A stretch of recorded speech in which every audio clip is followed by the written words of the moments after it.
વિદ્યાર્થી મિત્રો, ધોરણ 10 વિષય ગણિત,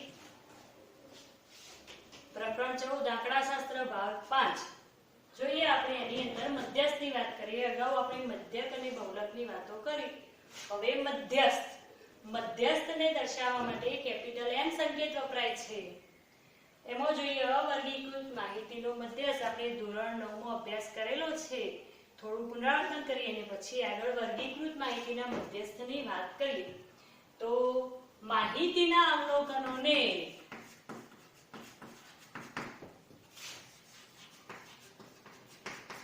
ચડતા કે ઉતરતા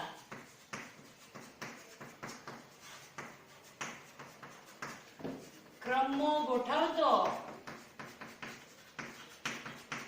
જે અવલોકન મધ્યમાં આવે એટલે કે વચ્ચે આવે તેને માહિતીનો શું કહેવામાં આવે છે? માહિતીનો મધ્યસ્થ કહે છે। આપણે અવલોકનોને ચડતા અથવા ઉતરતા ક્રમમાં ગોઠવી દેવાના। ખાસ કરીને આપણે ચડતા ક્રમમાં ગોઠવીએ છીએ અને પછી બરાબર વચ્ચે જે અવલોકન આવે એને માહિતીનો મધ્યસ્થ કહેવાય। આપણે એ પણ જોયું હતું કે જ્યારે અવલોકનોની સંખ્યા અયુગ્મ હોય એટલે કે n અયુગ્મ હોય ત્યારે મધ્યસ્થ શોધવાનું સૂત્ર શું થાય? m બરાબર n વત્તા 1 ભાગ્યા 2 નું અવલોકન અથવા તો મો પ્રાપ્તાંક એવું પણ લખી શકાય। એ જ રીતે n યુગ્મ હોય ત્યારે એટલે કે અવલોકનોની સંખ્યા યુગ્મ હોય ત્યારે મધ્યસ્થ શોધવાનું સૂત્ર m બરાબર n ભાગ્યા 2 નું અવલોકન વત્તા n ભાગ્યા 2 વત્તા 1 નું અવલોકન ભાગ્યા 2। તો આ રીતે આપણે મધ્યસ્થ શોધી શકીએ। દાખલા તરીકે આપણે રકમ લઈએ કે 12, 13, 14, 15 અને 16। તો આની અંદર અવલોકનોની સંખ્યા કેટલી છે? 1, 2, 3, 4 અને 5 છે। એટલે n બરાબર કેટલા છે? 5। તો n કેવો છે? અહીંયા અયુગ્મ હોય ત્યારે કયું સૂત્ર વપરાય?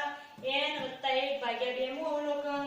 તો m બરાબર n + 1 ભાગ્યા 2 નું અવલોકન। ચલો n કેટલું છે? અહીંયા 5। તો 5 + 1 ભાગ્યા 2 નું અવલોકન। ચલો 5 + 1 એટલે 6 ભાગ્યા 2 નું અવલોકન એટલે કે ત્રીજું અવલોકન। હવે અહીંયા અવલોકનો ચડતા ક્રમમાં જ આપેલા છે એટલે આપણે ગોઠવ્યા નહીં। તો પહેલું, બીજું અને ત્રીજું અવલોકન કયું થશે? 14। તો આ માહિતીનો મધ્યસ્થ આપણને કેટલો મળશે? 14। બરાબર?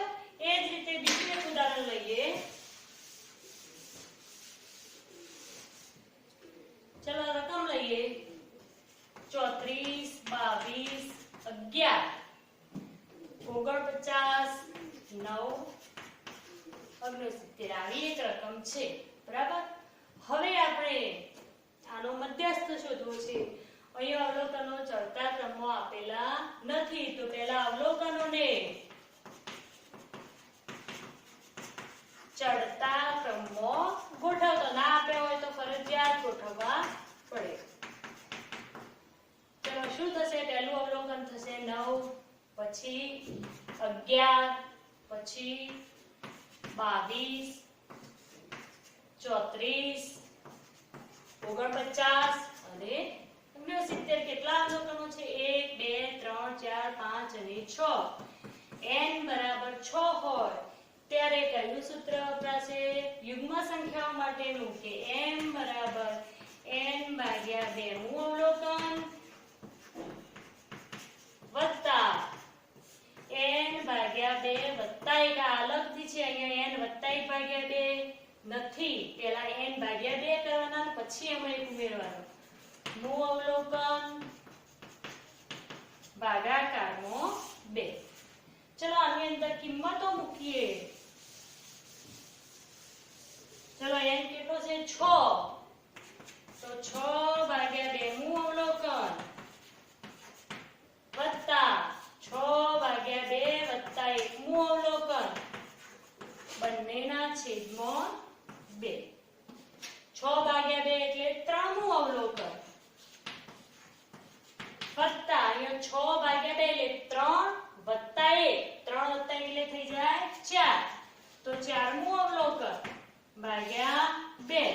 ચલો અહીંયા અવલોકનો આપે છે, અહીંયા ચડતા ક્રમો ગોઠવ્યા પછી એમાં જોઈએ કે પહેલું, બીજું, ત્રીજું કયું અવલોકન થશે? 22. ચોથું અવલોકન 34. તો આ બંનેનો સરવાળો ભાગ્યા 2. ચલો બંનેનો સરવાળો કેટલો થાય? 4 2 6 અને 3 2 5 એટલે 56 ભાગ્યા 2 એટલે 28 દુ 56. એટલે આ રીતે આનો જવાબ મળશે આપણને 28. તો જ્યારે અવર્ગીકૃત માહિતીમાં ફક્ત પ્રાપ્તાંકો આપ્યા હોય ત્યારે મધ્યક શોધવાનું આ બે સૂત્રોની મદદથી આપણે આ રીતે શોધી શકીએ. હવે જોઈએ કે જ્યારે અવર્ગીકૃત માહિતી આપી હોય અને એમાં સામે આવૃત્તિ આપી હોય તો મધ્યસ્થ શોધવો હોય તો શું કરવું પડે? તો આ રીતનો એક દાખલો છે કે 100 વિદ્યાર્થીઓએ 50 ગુણની એક કસોટીમાં મેળવેલા ગુણ દર્શાવ્યા છે. આ માહિતીનો મધ્યસ્થ શોધો. અહીંયા ગુણ આપ્યા છે, સામે એની સંખ્યા આપી છે. બરાબર? તો અહીંયા પહેલા તો અવલોકનો ચડતા ક્રમમાં છે, જોઈ લઈએ. ગુણ 20 છે, પછી 29 છે, 28 છે. અહીંયા ચડતા ક્રમમાં નથી. તો પહેલા આપણે અવલોકનોને શું કરીએ? ચડતા ક્રમમાં ગોઠવીએ. તો અવલોકનોને ચડતા ક્રમમાં ગોઠવતો લખીએ મેળવેલા ગુણ, સામે લખાશે આવૃત્તિ, વિદ્યાર્થીઓની સંખ્યા, એને આપણે કહીએ છીએ આવૃત્તિ F. બરાબર? હવે જોઈએ, ચલો પહેલા કયા આવશે? 20. પછી 20 વાળા કેટલા વિદ્યાર્થીઓ? 6. પછી કયો આવશે? 25. બરાબર? ગુણ અહીંયા ચડતા ક્રમમાં ગોઠવી છે. 20 પછી જે આવતો આ લાઈનમાં એ તો 25 વાળા 20 વિદ્યાર્થી. પછી કયા ગુણ આવશે? 28. 28 ગુણ મેળવનાર વિદ્યાર્થી કેટલા? 24. પછી 29. 29 ગુણ મેળવનાર વિદ્યાર્થી કેટલા? સામેની આવૃત્તિ લખી દેવાની 28. પછી 33. 33 ગુણ મેળવનાર વિદ્યાર્થી કેટલા? 15. પછી આવશે 38. 38 ગુણ મેળવનાર વિદ્યાર્થી કેટલા? 4. પછી 42 ગુણ મેળવનાર વિદ્યાર્થી કેટલા? 2. અને 43 ગુણ મેળવનાર વિદ્યાર્થી કેટલા? 1. કુલ કેટલા વિદ્યાર્થીઓ આપેલા છે? 100. તો કુલ થશે 100. આવૃત્તિની સંખ્યા આપેલી છે આપણને 100. હવે જોઈએ કે અહીંયા આપણે n કેટલો છે? 100. એટલે n ભાગ્યા 2 મું અવલોકન એટલે 100 ભાગ્યા 2 એટલે 50 મું અવલોકન વત્તા 51 મું અવલોકન. હવે આના ઉપરથી આપણને 50 મું અવલોકન કયો આવેલું છે ખબર પડશે નહીં. તો આપણે એક ખાનું બનાવવું પડશે સંચય આવૃત્તિનું. કયું ખાનું? સંચય આવૃત્તિ. એને આપણે CF કહીએ. સંચય આવૃત્તિ એટલે શું? તો જે તે ખાનાની આવૃત્તિ અને એના અગાઉની આવૃત્તિઓનો સરવાળો. ચલો અહીંયા 6 તો પહેલા ખાનામાં ઉપરના બધાનો સરવાળો એટલે આમાં 6 થી જ શરૂઆત થાય છે એટલે અહીંયા આવશે 6. ચલો આ ખાના માટે સંચય આવૃત્તિ કેટલી થાય? 25 ગુણ માટે સંચય આવૃત્તિ લેવી હોય તો એ ખાનાની આવૃત્તિ અને આની અગાઉની બધાનો સરવાળો એટલે કે 6 + 20 કેટલા થાય? 26. ચલો આના માટે તો 24 + 20 + 6 કેટલા થાય? તો થશે ચલો અહીંયા 50 થશે. એટલે આપણે દર વખતે આટલા સુધીનો સરવાળો હોય, ચોથું ખાનું આવે એટલે આટલા સુધીનો સરવાળો એવું ના કરવું હોય તો પહેલા 6 આપેલા છે તો 6, પછી 6 + અહીંયા 20 આ બંનેનો ક્રોસમાં લઈશું સરવાળો એટલે સીધા મળે 26. આમે આ બેનો સરવાળો તો અહીંયા 26 મળી ગયો. 26 + 24 એટલે થશે 50. 50 + 28 એટલે થશે 78. 78 + 15 એટલે 83 10 93 93 + 4 97 97 ને 2 99 અને 99 + 1 એટલે 100. ટૂંકમાં અહીંયા આપણે આપણે જે કુલ અવલોકનો આપ્યા હોય આ છેલ્લા ખાનામાં આવવા જોઈએ. બરાબર. તો સંચય આવૃત્તિ આ રીતે મેળવી શકાય. જે તે ખાનાની અથવા જે તે વર્ગની સંચય આવૃત્તિ એટલે એની આવૃત્તિ અને અગાઉની બધી આવૃત્તિઓનો સરવાળો જો થી ઓછા પ્રકારનું હોય એ પણ આપણે સમજીશું. ત્યારે ઉપરના બધાનો સરવાળો અને થી વધુ પ્રકારનું હોય તો જે તે ખાનું અને એના પછીના બધાનો સરવાળો આવશે. બરાબર. તો આ રીતે ટૂંકમાં અહીં આપણે પહેલું ખાનું 6 6 + 20 26 26 + 24 50 આ રીતે સંચય આવૃત્તિ મેળવીશું. હવે જોઈએ અહીંયા n બરાબર કેટલા છે 100 તો મધ્યસ્થનું સૂત્ર શું થશે m બરાબર જે અવર્ગીકૃતમાં લીધું એ કે n ભાગ્યા 2 મું અવલોકન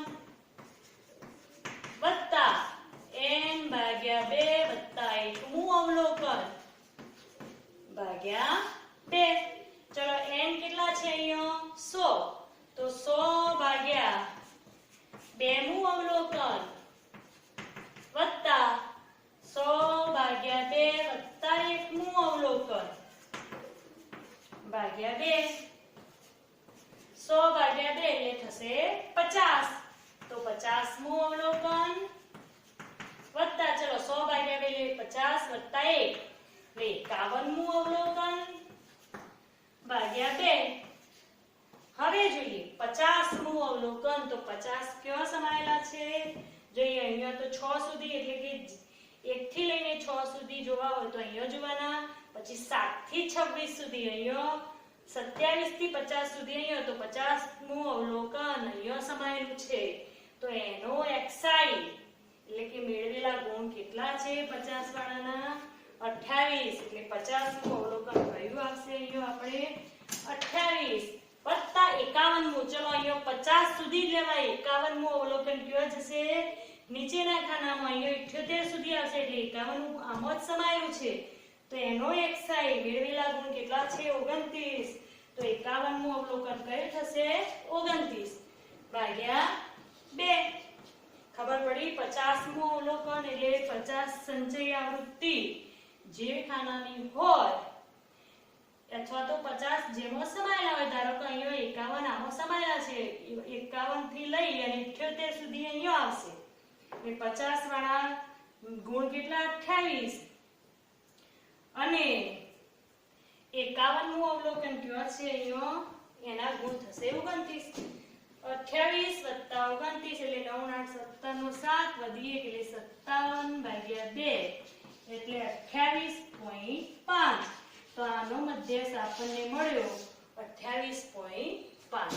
બરાબર. તો આ રીતે જ્યારે xi અને fi આપેલા હોય ત્યારે આપણે મધ્યસ્થ શોધી શકીએ. હવે જોઈએ કે વર્ગીકૃત માહિતીનો મધ્યસ્થ.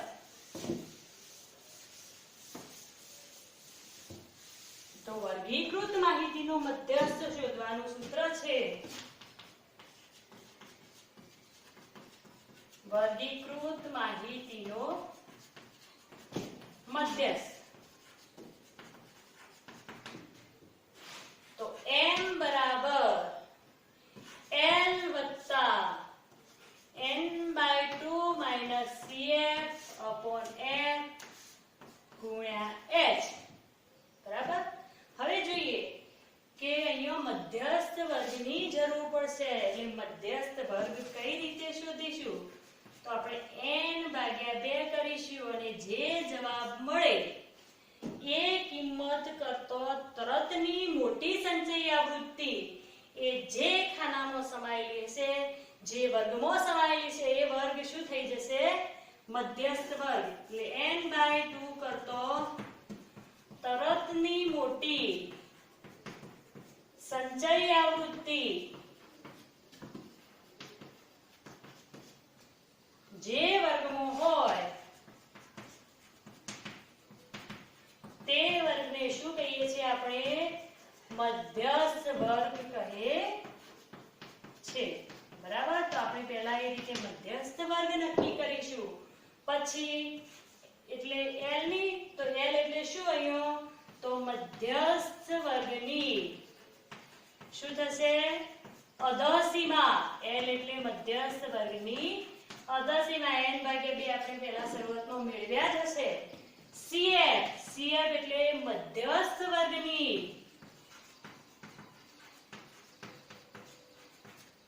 અગાઉના વર્ગની સંચય આવૃત્તિ. કઈ આવૃત્તિ? સંચય આવૃત્તિ. બરાબર. અહીંયા F એટલે શું થશે? તો F એટલે મધ્યસ્થ વર્ગની આવૃત્તિ. મધ્યસ્થ વર્ગની આવૃત્તિ. અને H એટલે વર્ગ લંબાઈ. અહીંયા સમાન વર્ગ લંબાઈ હોય ત્યારે જ આ સૂત્રનો આપણે ઉપયોગ કરીશું. બરાબર. તો મધ્યસ્થ શોધવાનું સૂત્ર વર્ગીકૃત માહિતી માટે m બરાબર l વત્તા કૌંસમાં n/2 - CF/F કૌંસ બાર ગુણાકારમાં h. હવે આપણે એક રકમ લઈએ અને સમજીએ એટલે વધારે ખ્યાલ આવે. તો અહીંયા આપણને આપેલું છે નીચેના આવૃત્તિ વિતરણનો મધ્યસ્થ શોધો. બરાબર. આપણે સીધો જ કોઠો બનાવી દઈએ. વર્ગ સામે આવૃત્તિ. વર્ગો આપેલા છે 65 થી 85, 85 થી 105, 105 થી 125, 125 થી 145, 145 થી 165, 165 થી 185 અને 185 થી 205 એની આવૃત્તિ આપેલી છે. 4, 5, 13, 20, 14, 8 અને 4. હવે જોઈએ. ચલો અહીંયા પહેલા આપણે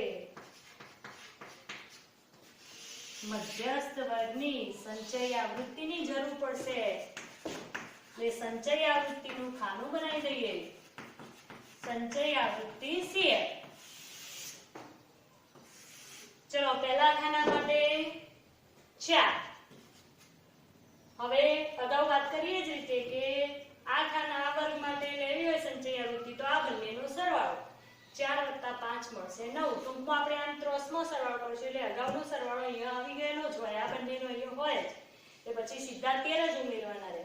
એટલે પહેલા 4, પછી 4 + 5 એટલે 9, 9 + 13 22, 22 + 20 42, 42 + 14 કેટલા થશે? 56, 56 + 8 64, 64 + 4 એટલે 68. બરાબર. તમે આમ પણ આનો સરવાળો કરો ટોટલ તો અહીંયા થશે 68. બરાબર. n કેટલા મળશે આપણને? 68. છેલ્લા જે બધી આવૃત્તિઓનો સરવાળો હોય અહીંયા છેલ્લા ખાનામાં આવવો જોઈએ. ચલો n મળ્યા અહીંયા 68. પહેલા n ભાગ્યા 2 મેળવવા પડશે તો n ભાગ્યા 2 68 ભાગ્યા 2 બરાબર 34. હવે જોઈએ કે 34 કરતો તરતની મોટી સંચય આવૃત્તિ એટલે 34.1, 2 અથવા 35 કહીએ પૂર્ણાંકમાં લઈએ એ કયા ખાનામાં છે? તો અહીંયા 4 સુધી, અહીંયા 9 સુધી, અહીંયા 22 સુધી, 23 થી લઈને 42 સુધી આમાં આવશે. એટલે 34 પછી તરત મોટી સંચય આવૃત્તિ આમાં સમાયેલી છે. તો એ વર્ગને આપણે શું કહીશું? મધ્યસ્થ વર્ગ. શું કહેવાય? મધ્યસ્થ વર્ગ. તો મધ્યસ્થ વર્ગ કયો થશે? 125 થી 145.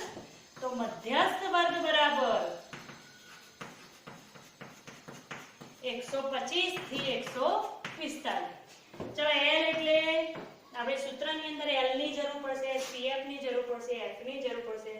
તો L એટલે મધ્યસ્થ વર્ગની અધસીમા કેટલી છે? 125. ચલો CF એટલે મધ્યસ્થ વર્ગ એટલે આ મધ્યસ્થ વર્ગ એની અગાઉના વર્ગની શું? સંચય આવૃત્તિ. કયું ખાનું? સંચય આવૃત્તિનું ખાનું એમાં જોવાનું. એટલે આ મધ્યસ્થ વર્ગ છે એનો અગાઉનો એટલે આ વર્ગ થાય એની સંચય આવૃત્તિ કેટલી છે? 22. તો આપણે લખીએ 22. અહીંયા આ રીતે સાઈડમાં લખી દો તો ભૂલ ના પડે. એ જ રીતે f એટલે મધ્યસ્થ વર્ગની આવૃત્તિ. મધ્યસ્થ વર્ગની આવૃત્તિ કેટલી આપેલી છે? 20. એટલે f બરાબર મધ્યસ્થ વર્ગની આવૃત્તિ એટલે કે 20. h એટલે વર્ગ લંબાઈ. અહીંયા વર્ગો ક્યાંથી ક્યાંના આપ્યા છે? 65 થી 85, 85 થી 105 એટલે કેટલી વર્ગ લંબાઈ છે? 85 માંથી 65 બાદ કરો એટલે 20. તો h બરાબર 20. આ બધી કિંમતો આપણે સૂત્રમાં મૂકી દઈએ કે m બરાબર l વત્તા n ભાગ્યા 2 માઈનસ cf અપોન f ગુણ્યા h. કિંમત મૂકી આમાં. ચલો l એટલે 125 વત્તા n ભાગ્યા 2 શોધેલા જ છે 34 માઈનસ cf સંચય આવૃત્તિ 22 અપોન f. f કેટલા છે? 20 ગુણાકારમાં h. h એટલે 20. ચલો અહીંયા 20 20 કેન્સલ થશે એટલે 125 વત્તા 34 માઈનસ 22 કેટલા મળે? 12. તો 125 વત્તા 12 કેટલા થશે? 137. એટલે મધ્યસ્થ આપણને મળ્યો 137. બરાબર. તો આ રીતે વર્ગીકૃત માહિતીનો મધ્યસ્થ આપણે શોધી શકીએ.